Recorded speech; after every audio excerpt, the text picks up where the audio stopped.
수연 언니 뭐해요? 연아야, 잘 지냈어? 나는 방금 퇴근해서 집에 왔지. 오늘은 우리 오빠랑 데이트 안 하나 보네?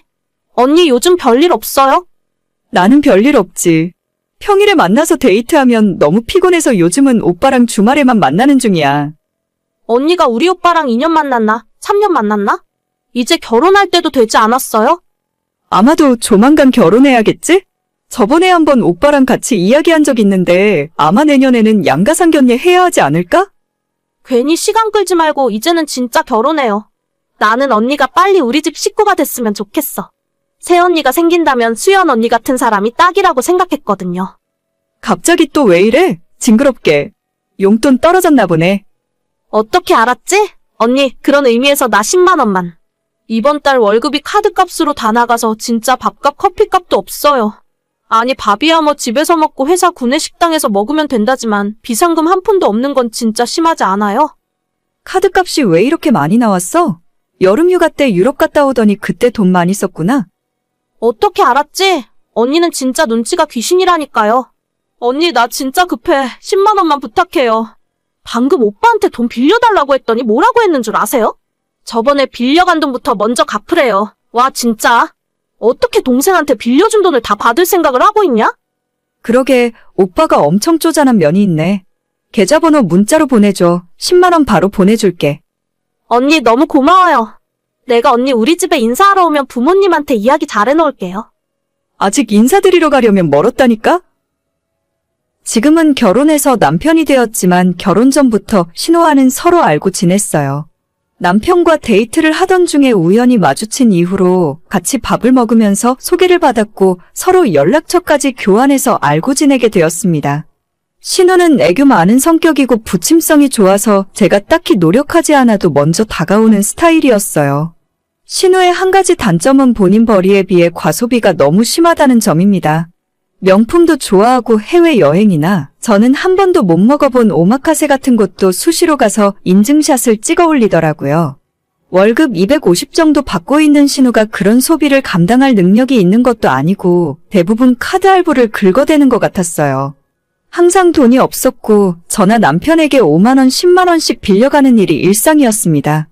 제가 외동이라 귀여운 동생 같다는 생각에 가끔 용돈 준다는 마음으로 돈을 보내주고 있었는데 점점 버릇없이 선을 넘는 모습에 정이 떨어지고 있었습니다. 새언니 뭐해요? 나 은행 잔고가 완전 0원이 되었는데 10만 원만 보내줘요. 연아야, 또 카드값 때문에 그래? 너 돈 좀 아껴 써야 돼. 적금은 들고 있는 거 맞아? 우와, 누가 부부 아니랄까봐 우리 오빠랑 똑같은 소리 하네. 근데 언니, 이제 결혼했으면 나한테도 호칭을 제대로 불러야 하는 거 아닌가? 언제까지 이름 부르고 그럴 거예요? 아, 그래. 아니, 그래요, 아가씨. 내가 생각이 짧았네요. 그렇다고 무슨 존댓말까지 하고 그래요? 편하게 해요. 내 말은 그냥 우리 부모님도 있고 주변 보는 눈도 있고 하니까 호칭만 똑바로 하자 이거죠. 네, 그렇게 해요, 아가씨. 저도 그게 편할 것 같네요.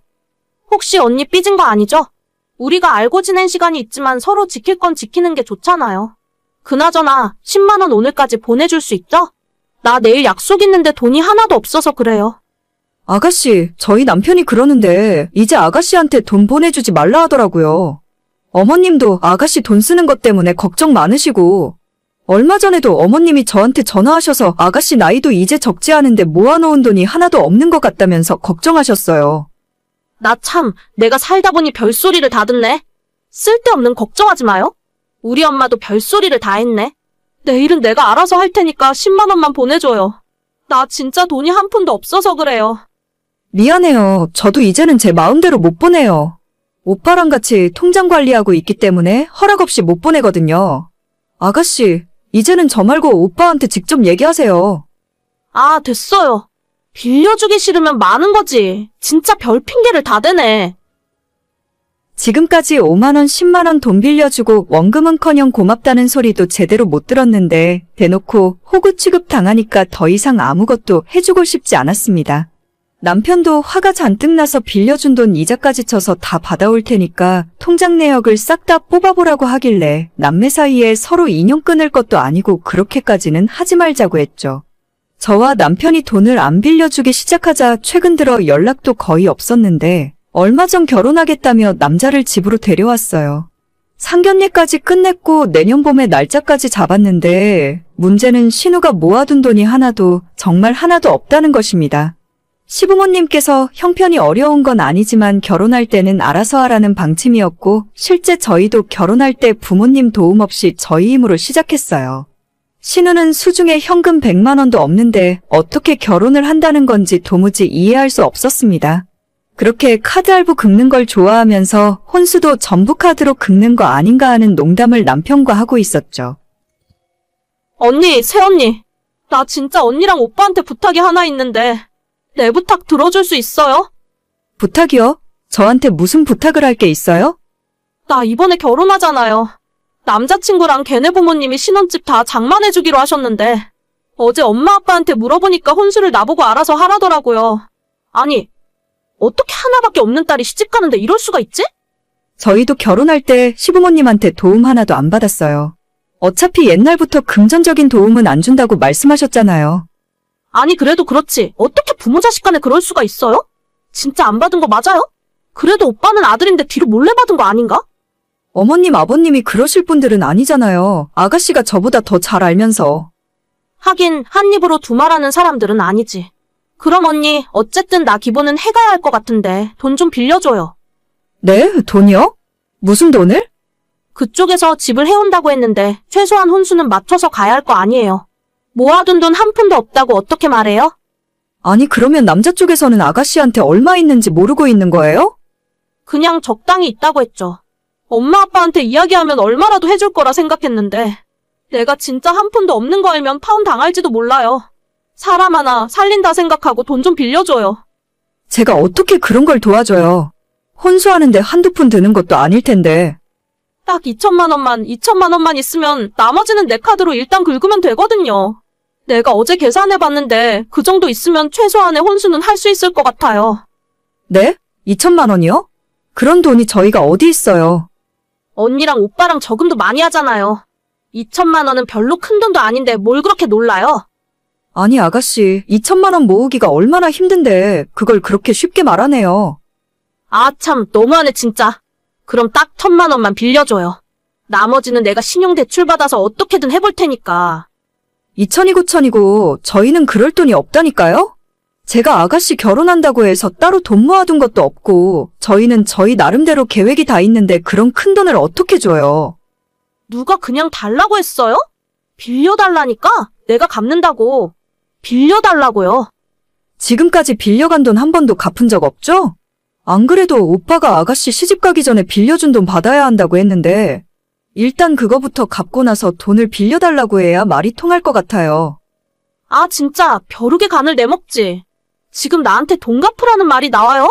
나는 결혼을 한 해 만에 하는 상황인데? 그게 제 잘못은 아니잖아요. 아가씨 결혼이니까 아가씨가 준비를 잘했어야죠. 와, 이 언니 말 진짜 심하게 하네. 야, 너 그렇게 살지 마. 저기요, 아가씨. 우리 사이에 최소한의 예의를 지켜줬으면 좋겠는데요. 내가 너보다 나이가 적은 것도 아니잖아. 어디서 반말이야? 아, 됐어. 이제 진짜 다 필요 없어. 결국 신우는 파혼당했습니다. 모아둔 돈은 한 푼도 없고 그뿐 아니라 카드빚과 마이너스 통장까지 1,500만 원 더 있다는 것이 알려져서 상대방 부모님이 결혼하지 말라고 반대하셨다네요. 시부모님은 집안의 망신이라며 독립해서 나가 살던지 매달 생활비로 100만 원씩 주던지 선택하라고 했습니다. 거기에 제 남편까지 그동안 빌려준 돈 다 갚으라고 했으니 신우는 이래저래 사면초가인 것 같더라고요. 어차피 제 인생도 아니고 제 친동생도 아니니까 신경 쓸 이유도 없는데 그동안 뜯어간 돈이나 제대로 갚았으면 좋겠습니다. 오늘의 사연은 여기까지입니다. 구독과 좋아요, 알람 설정은 많은 힘이 됩니다. 다들 행복하시고 좋은 하루 되세요.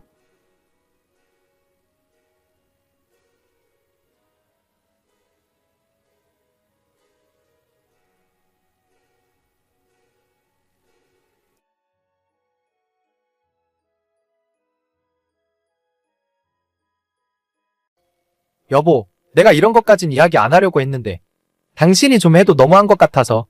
요즘에 우리가 잘 때 전기장판까지 틀고 자는데 굳이 보일러까지 틀어야 해? 갑자기 그게 무슨 소리야? 요즘 일기예보도 안 봐? 한파주의보래잖아. 1월 한겨울에 보일러도 안 틀고 사는 사람이 어디 있어? 어젯밤에 영하 10도가 넘었다고? 아니, 그러니까 전기장판 하나 틀면 됐지. 무슨 보일러 난방까지 트냐고. 관리비가 한 달에 얼마나 나오는지 알아? 당신이 하루 종일 집에서 컴퓨터 쓰고 보일러 트니까 아파트 관리비가 30만 원씩 나오잖아. 아니, 내가 집에서 노는 사람이야? 나도 집에서 돈 벌고 일하잖아. 당신은 회사에서 겨울에 난방되고 여름엔 냉방되니까 상관없겠지. 나는 집이 곧 직장이라고. 돈을 버는 건 당연한 거지. 내가 하는 말은 너가 하루 종일 집에 있으니까 전기나 가스를 좀 아껴서 쓰라는 거야. 돈을 벌면 뭐하냐? 관리비로 다 써버리는데. 아니, 진짜 웃긴다. 그럴 거면 나도 사무실 하나 얻어서 거기에서 일할게. 나는 하루 종일 집에서 일하는 사람인데 무슨 말을 그런 식으로 해. 내가 또 얼마나 뭐라고 했다고 그래? 같이 사는 집인데 아껴서 쓰라는 거야. 한 달에 내가 벌어오는 돈이 얼만데 전기세 5만 원, 10만 원 때문에 내가 이런 소리를 들어야 돼? 그럼 앞으로 일도 안 하고 집에서 전기도 안 쓰고 보일러도 안 켤게. 됐어. 내가 말을 안 하고 말지. 전기가스 좀 아껴 쓰라고 할 수도 있지. 그게 그렇게 화를 낼 일이야? 내가 벌어오는 돈을 생각해. 앞으로 또 이런 이야기 들을 거라면 개인 사무실 얻어서 나가서 일할 테니까 그렇게 알아. 저는 30대 초반에 동갑내기 맞벌이 부부입니다. 결혼한 지 2년째 되는데 남편과 저의 의견 차이가 너무 심하네요. 남편은 가난한 집의 장남으로 태어나서 절약하는 것이 몸에 배어 있습니다. 밖에서 외식하는 것도 별로 안 좋아하고 비싼 명품 물건에는 아예 관심도 없어요. 결혼한 지 벌써 2년이 넘었는데 아직까지 남편은 차도 한 대 없습니다. 보통 남자들은 다들 차를 좋아하지 않나요? 남편에게 중고차라도 한 대 사라고 했더니 나중에 아이를 낳고 차가 필요하게 되면 그때나 생각해보겠답니다. 취미생활도 없고 휴일에는 집안 소파에 누워서 하루 종일 TV만 봐요. 그게 돈이 가장 안 드는 일이라는 것이 그 이유입니다. 요즘 남자들답지 않게 성실하고 절약하는 모습이 좋아서 결혼했는데 같이 살아보니 완전 자린고비도 이런 자린고비가 없더라고요. 온 집안에 전기란 전기는 다 끄고 다니는 바람에 저녁 8시부터 저희 집은 컴컴한 어둠 속에서 살고 있습니다. 화장실 변기에도 물 채운 페트병을 넣어놓는 바람에 수압이 약해서 막히는 경우가 많아요. 제가 너무 답답해서 막힌 변기 뚫는 시간과 청소하느라 드는 물이 더 아까우니까 제발 그런 짓 좀 하지 말라고 해도 평생 이렇게 살아온 사람이라서 제 말을 무시합니다. 다른 건 다 이해하고 넘어가겠는데 겨울에 난방 안 떼고 여름에 냉방 못하게 하는 건 정말이지 미치고 팔짝 뛸 노릇이에요. 저는 맞벌이를 하고 있긴 하지만 하루 종일 집에만 있는 사람입니다.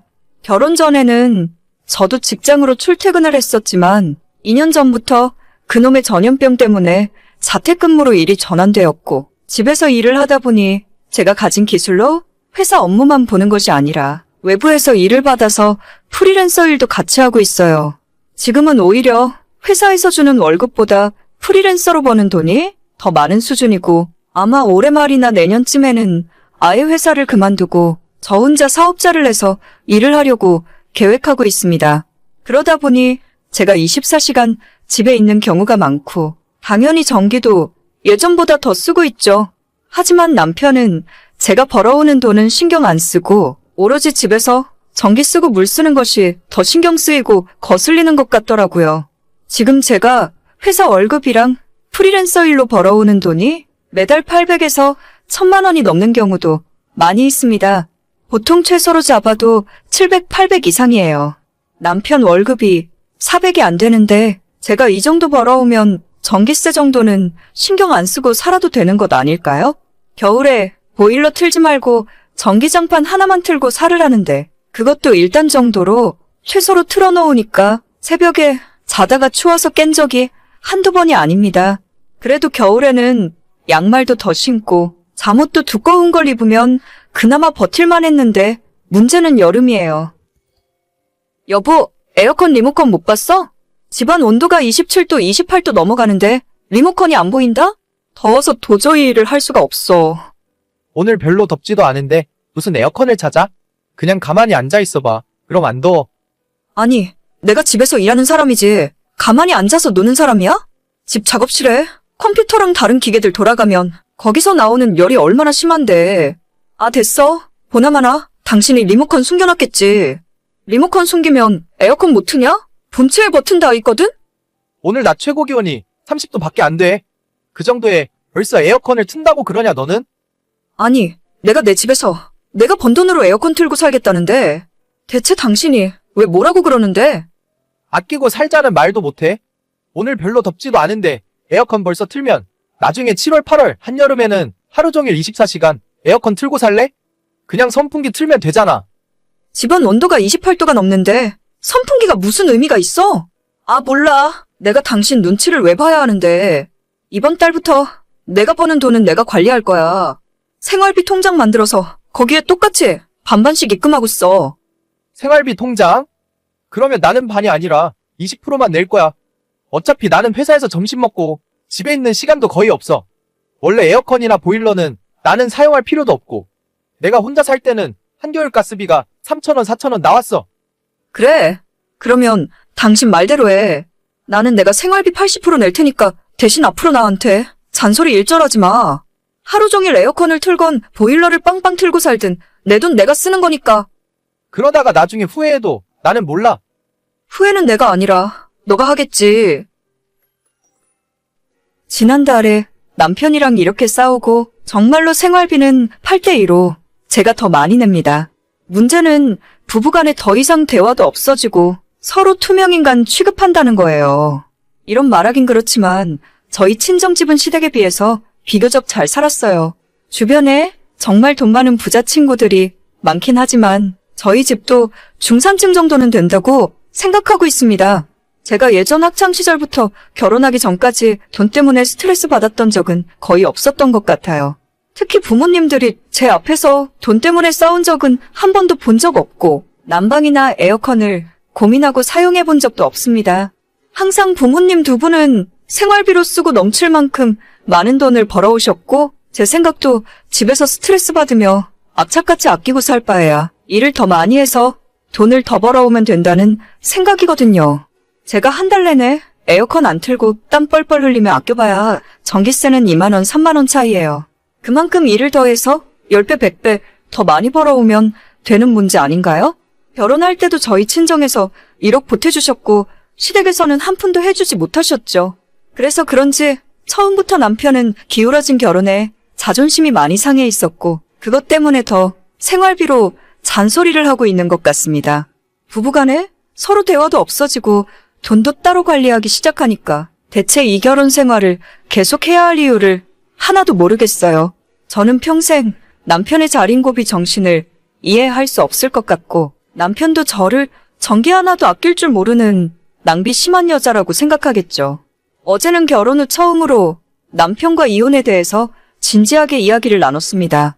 제 입에서 먼저 이혼 이야기가 나오니까 남편이 적잖이 당황을 하더라고요. 뒤늦게 본인이 실수한 것 같다면서 앞으로는 생활비로 잔소리하지 않겠다고 다시 예전처럼 살자고 하며 이야기하는 남편을 보면서 아무런 생각이 들지 않았습니다. 저는 남편에게 완전히 마음이 떠나버린 것 같아요. 2년 동안 절약이 아닌 구질구질한 남편의 모습을 보면서 실망하는 마음이 많이 쌓여 있었거든요. 남편 눈치 보느라 여행은커녕 외식다운 외식을 해본 적이 언제인지 기억도 나질 않네요. 돈 쓰기 싫어서 아무것도 안 하는 사람이 대체 연애는 왜 했고 결혼은 왜 했는지 모르겠네요. 더 늦기 전에 남편과 이혼 이야기 마무리하고 제 인생 다시 예전으로 돌려놓을 생각입니다. 혼자 살면 가스비 3,000원 나온다고 했었지?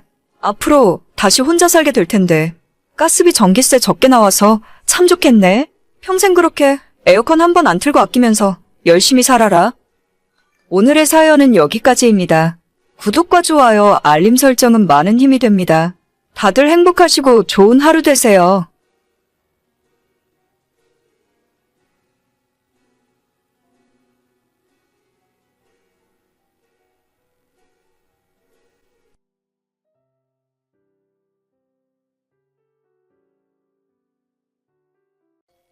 오늘 데이트 즐거웠어.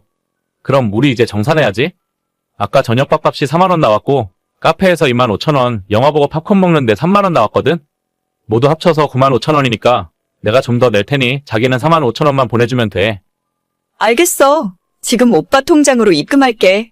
근데 매번 만날 때마다 이렇게 따로 돈 보내는 것도 귀찮은데.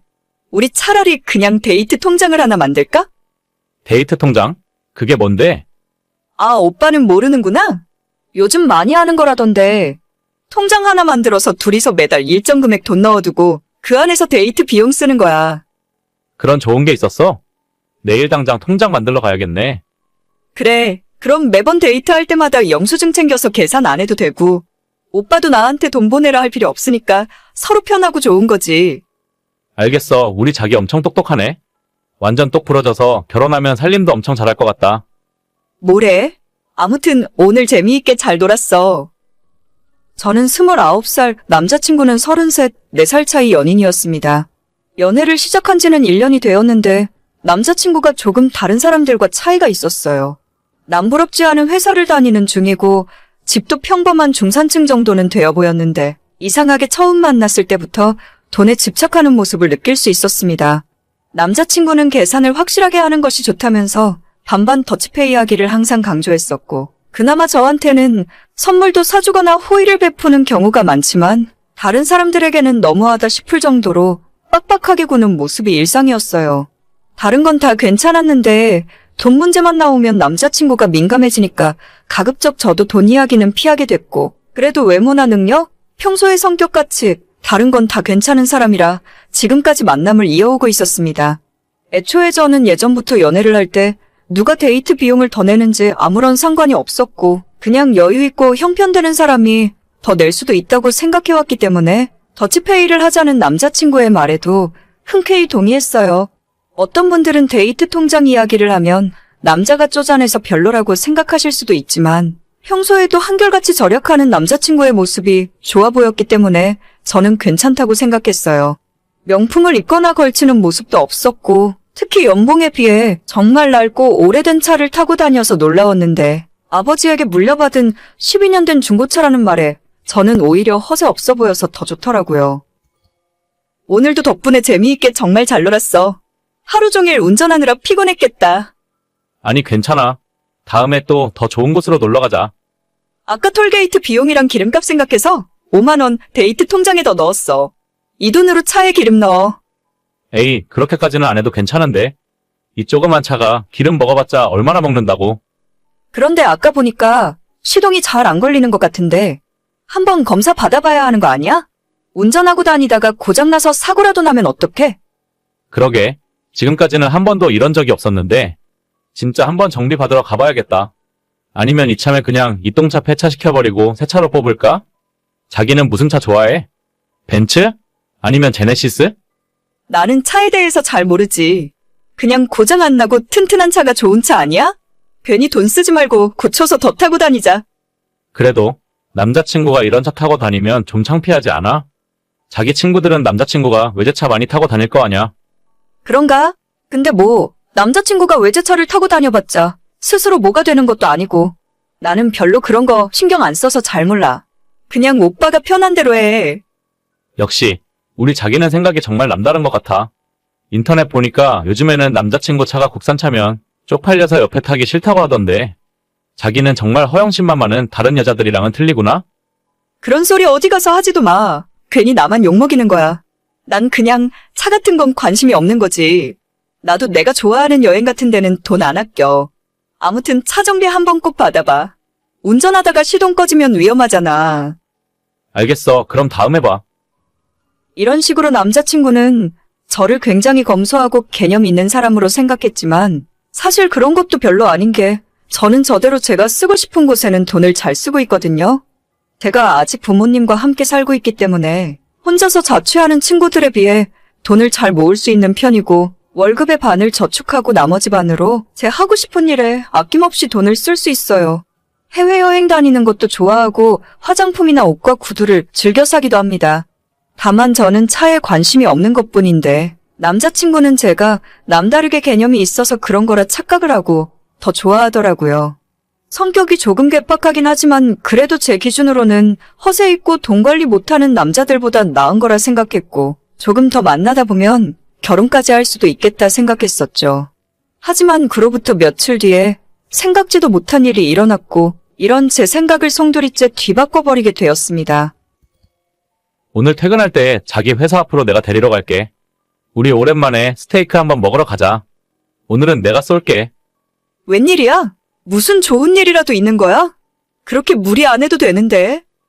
아니야, 오늘 내가 자기한테 할 말도 있고 모처럼 좋은 곳 가서 맛있는 거 먹고 싶어서 그래. 갑자기 무슨 말을 하게? 괜히 긴장되게 그러지 마. 부담 갖지는 말고. 아무튼 내가 퇴근 시간 전에 자기 회사 앞 주차장에서 기다리고 있을게. 알겠어. 운전 조심히 하고 천천히 와. 그때까지만 해도 저는 오늘이 남자친구에게 프로포즈를 받는 날이구나 생각했어요. 우리 두 사람 나이도 있고 만난 시간이 좀 짧긴 해도 서로 통하는 부분이 많으니까 결혼하는 것도 괜찮겠다고 생각하고 있었습니다. 남자친구가 저보다 30분 정도 일찍 퇴근하기 때문에 바로 저희 회사로 찾아오면 제 퇴근 시간보다 10분은 일찍 도착하거든요. 업무를 미리 마무리해두고 사무실 창문 밖을 보면서 남자친구가 언제 오려나 기다리고 있었습니다. 자기, 나 도착했어. 퇴근하고 내려올 때 전화해. 뭐? 벌써 도착했다고? 나 지금 사무실에서 주차장 쪽 내려다 보고 있는데. 오빠 차 어디 있는지 안 보이는데? 당연하지. 오늘은 그 똥차 안 끌고 왔어. 까만색 뚜껑 열리는 벤츠 보여? 지금 뚜껑 열고 있으니까 잘 봐봐. 보여. 갑자기 웬 벤츠야? 처음 보는 차네. 원래 이게 내 차야. 너랑 데이트할 때 타고 나갔던 차는 내가 일부러 중고로 똥차 하나 산 거고. 그래? 그럼 오빠 차가 원래 2대야? 응. 요즘은 하도 이상한 된장녀들이 많아서 처음부터 벤츠 타고 나가면 돈 많은 남자 물어서 팔자 고쳐보려는 사람들이 많더라고. 그래서 일부러 똥차 하나 사서 된장녀인지 아닌지 테스트하는 거야. 테스트를 한다고? 일부러 1년 동안 나를 속이고 있던 거야? 속인 건 아니고. 그래도 자기는 내가 더치페이 하자고 해도 아무 말 안 했고 내가 똥차 끌고 나타났을 때도 창피하지 않았잖아. 자기는 이 테스트에서 합격한 거니까 영광으로 알아. 앞으로는 데이트 비용도 전부 내가 내고 데이트할 때도 똥차 대신에 내 벤츠 타고 놀러 다니자. 아니 나는 내가 대체 왜 오빠한테 테스트를 당해야 하는지 모르겠는데 만약에 그 테스트에 합격 못했으면 나랑 헤어지려고 했던 거야? 아마도 그랬겠지? 나는 돈만 밝히고 겉모습만 보는 여자는 딱 질색이더라고. 그렇다면 사람 잘못 봤어. 나도 누구보다 돈 좋아하고 사람 겉모습 따지는 여자니까. 너한테 지금까지 테스트 받고 있는 줄 알았으면 진작 헤어졌을 텐데. 지난 1년 동안 너한테 낭비한 시간이 너무 아깝다. 아니, 대체 반응이 왜 이래? 너는 내 테스트에 통과했다니까? 앞으로는 나랑 데이트할 때 돈도 안 내도 돼. 거지 같은 데이트 통장 같은 짓도 그만해도 된다니까. 내가 볼 때 너야말로 가장 겉모습에 신경 쓰고 돈만 밝히는 된장남이야. 평소 생각하는 건 좀 이상해도 성실하고 진실된 사람인 줄 알았는데 그마저도 아니었으면 더 이상 우리가 만날 이유가 없는 것 같아. 여기서 헤어지자. 네 테스트 합격할 만한 다른 여자 찾아봐. 나는 그쪽 기준에 맞는 여자가 아닌 것 같네. 아니, 대체 뭐가 문젠데? 너는 이미 합격했다니까? 내 벤츠 타고 스테이크 먹으러 가야지. 지금까지 1년 동안 감쪽같이 저를 속이고 있다는 것이 너무나도 괘씸했어요. 지가 대체 돈이 많으면 얼마나 많길래 이런 못된 짓을 하는지 모르겠습니다. 아무래도 좋은 직업이고 돈을 잘 벌고 있으니 주변에서 돈 보고 접근하는 여자들이 많이 있었겠죠. 하지만 이런 식으로 1년 동안 거짓말을 하면서 만난다면 그 전까지의 시간이 무슨 의미가 있는 건지 모르겠어요. 아무리 그 의도가 좋다고 해도 저는 그 장단에 놀아줄 생각 없고 제가 누군가에게 테스트를 받을 이유도 전혀 없다고 생각합니다. 합격했다고 하면 제가 감격해서 눈물이라도 흘릴 줄 알았나 보죠? 지금이 쌍팔년도 시절도 아니고 어제까지 멀쩡히 데이트하던 남자가 갑자기 벤츠 타고 나타났다고 어떤 여자가 좋아라 하겠습니까? 그냥 날 가지고 놀았구나, 속았구나 하는 생각만 들겠죠. 뒤늦게 잘못했다고 빌고 저희 회사 앞으로 몇 번이나 찾아왔지만 한 번도 만나주지 않았어요. 절대 다시 만날 생각 없고 저를 1년이나 농락했다는 점에서 다신 이 사람을 믿고 사랑할 수 없을 것 같네요. 오늘의 사연은 여기까지입니다. 구독과 좋아요, 알림 설정은 많은 힘이 됩니다. 다들 행복하시고 좋은 하루 되세요.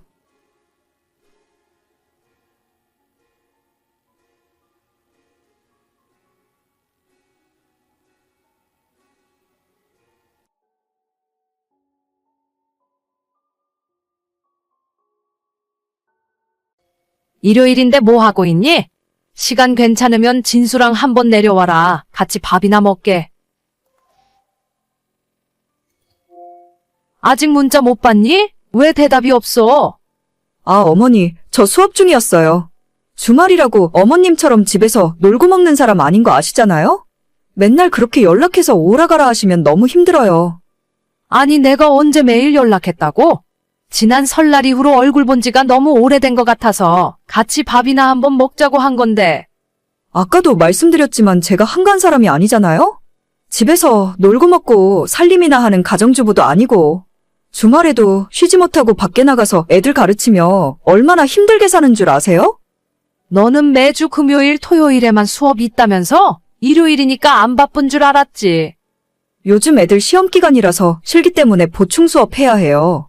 일요일에도 못 쉬고 일하고 있다니까요. 그래, 많이 바쁘겠구나. 평일에는 쉬지? 그럼 평일에라도 한번 내려와. 며느리 고생하는데 우리가 맛있는 거 사줄게. 어머님은 정말 쉽게 말씀하시네요. 수업이 없는 날에도 집에서 마냥 쉬고 있는 게 아니에요. 저도 저 나름대로 운동하고 공부도 해야 하고 정말 너무 바빠서 머리가 터질 것 같다고요. 아무튼 저 지금 또 레슨 들어가 봐야 해서 나중에 다시 말씀하세요. 알겠다. 너 바쁜데 내가 괜히 오라고 한 것 같구나. 밥 잘 챙겨 먹고 나중에 한가할 때 연락해라. 하나뿐인 아들이 작년에 결혼하고 그 이후 며느리 눈치를 엄청 보고 살았어요. 무용을 전공한 며느리가 처음엔 예쁘고 착해 보여서 마음에 들었는데 알고 보니 세상에 이렇게 싸나운 며느리가 또 있을까 싶습니다.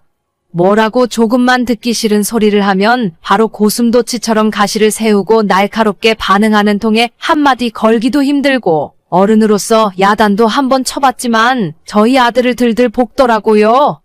나중에 아들이 저한테 연락해서 자기가 중간에서 너무 힘드니까 제발 며느리한테 한마디도 하지 말아달라 부탁하길래 그냥 꾹 참고 살았습니다.